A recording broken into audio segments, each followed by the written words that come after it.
des dizaines de clients commerciaux de la Banque nationale ont été victimes d'une fraude par virement bancaire depuis le mois dernier. Certains ont vu leur compte, qui contenait jusqu'à 200 000 complètement vidé. Plusieurs de ces clients ont porté plainte à la police et ils dénoncent l'attitude de la banque qui les tenait responsables de leur malheur. Pour analyser l'affaire, on a invité Céline Bilodeau. Elle était procureure au DPCP spécialisée dans les crimes économiques. Bonjour Céline.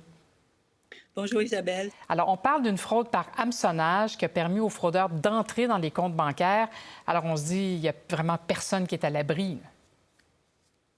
On parle de fraude par hameçonnage, c'est la banque. Ça, c'est la prétention de la banque. Les victimes, eux autres, en fait, la banque ne veut pas se voir comme victime. Elle veut voir les personnes comme victimes. Parce que la banque, ce qu'elle semble dire, c'est qu'il y a une faute contributive, que les victimes auraient cliqué sur un lien et qu'ils auraient été hameçonnés. Les victimes, c'est pas ça du tout qu'elles prétendent.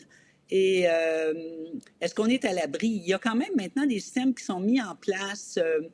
Vous savez, maintenant, on peste quand on veut rajouter un destinataire Interac, il faut rentrer des informations, mais aussi, il faut mettre notre texto, ils nous écrivent pour être sûr que c'est bien nous.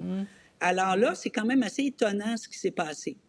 Bon, justement, vous le dites, Céline, la banque a laissé entendre que les clients avaient cliqué sur un lien, en somme que c'était un peu leur faute, mais la banque les a finalement remboursés. Donc, elle admet que son système de protection a failli. C'est un petit peu un aveu de c'est pas complètement de leur faute. Là. En fait, on pourrait le voir comme ça, mais ils disent aussi dans l'article qu'ils ont récupéré de l'argent. Parce que si c'est vraiment quelqu'un qui a rajouté un destinataire à votre insu, vous pouvez voir où c'est que l'argent s'en va et c'est sûr que la banque va le savoir et elle peut contacter. Évidemment, il faut que les banques, ceux qui reçoivent l'argent, là, les banques qui vont recevoir l'argent sont au Canada. Si elles ne sont pas au Canada, là, ça va compliquer. Mais effectivement, la banque, évidemment, va essayer de trouver une responsabilité de votre part pour ne pas vous rembourser. Habituellement, c'est ça qu'ils vont faire. Puis ils vont essayer de faire une enquête quand même pour voir si... Mais c'est l'affaire du lien qui m'interpelle. Oui. Je trouve que c'est un peu court. En effet. Bon, le Journal de Montréal, tous les médias ont écrit là-dessus, mais le Journal de Montréal écrit que des clients ont prévenu la banque qu'il y avait des manœuvres douteuses avant même que l'argent disparaisse et que la banque n'a rien fait. Est-ce que la banque a une responsabilité d'être un petit peu plus proactive dans ce genre de cas-là? On vous signale que mon argent est rendu dans telle banque. Comment ça se fait que ma banque ne fait pas tout ce qu'il faut pour aller récupérer l'argent? Bien, en fait, à partir du moment où l'argent est parti, avant même là, qu'il parte, la banque, pardon, oui, c'est ça, avant même qu'il parte. Bien, c'est ça, c'est que là, c'est ça qui est étonnant, c'est avant.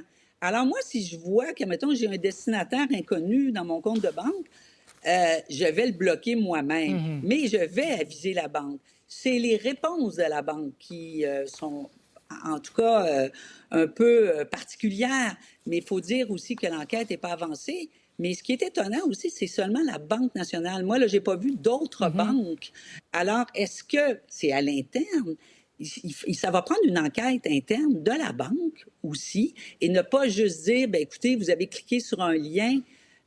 Parce que pour le moment, moi, je ne peux pas présumer de la mauvaise foi de tous ces gens-là qui ne sont même pas dans le même district, qui ne vivent pas tous à la même place, qui ne se connaissent probablement pas. En effet. Bon, il y a plusieurs clients qui disent qu'ils ont porté plainte à la police. Et là, on se demande, est-ce que c'est la façon de procéder ou est-ce que ça complique les choses, aussi étrange que ça puisse paraître? Là? Bien, en fait, j'ai regardé. Alors, il y en a à la GRC, Police de Montréal, Saint-Jean-sur-Richelieu. C'est comme ça qu'on doit commencer. Mais il faudrait qu'il y ait un système hyper informatisé pour qu'on soit capable de recenser toutes les victimes. Parce que moi, j'en ai fait des dossiers qui ont touché plusieurs districts judiciaires. Et c'est bien de dire, admettons, aux policiers, vérifiez donc s'il n'y a pas d'autres plaintes qui sont rentrées. Ça aide l'enquête et ça aide aussi. Maintenant, est-ce que c'est la panacée, porter plainte à la police? Oui, parce que, pas pour vous, mais pour faire avancer les choses et qu'on se protège de plus en plus contre ces fraudes informatiques-là, oui. Et si les fraudeurs sont au Canada, c'est plus facile. Je vous dirais que s'ils sont à l'étranger, là, ça va compliquer énormément les choses.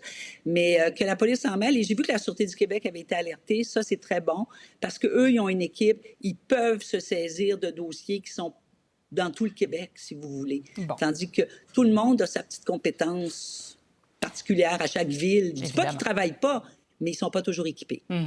Bon, alors là, ayant dit ceci, est-ce qu'il y a le moindre espoir que les enquêtes mènent aux Non. fraudeurs? En fait, la banque va avoir plus de chances de récupérer l'argent en contactant les banques qui auraient reçu l'argent. Mais la chance, oh là là, parce qu'il va falloir déterminer qui est en arrière de l'ordinateur, qui a fait. Mais à part ça, après, c'est des transferts électroniques. Alors, la personne le reçoit dans un compte de banque. Est-ce que c'est sous un autre nom? Probablement.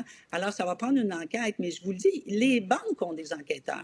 Alors, il va falloir que la banque commence sa propre enquête et après ça, ils vont contacter la police. Il faut qu'ils contactent la police parce que la police, elle a des moyens de perquisitionner et d'aller voir. Exact. Bon, ben alors on souhaite que tout le monde, enfin que personne n'y perde trop. Céline Bilodeau, merci beaucoup de nous avoir fait profiter de votre expérience. Merci, je vous en prie. Au revoir.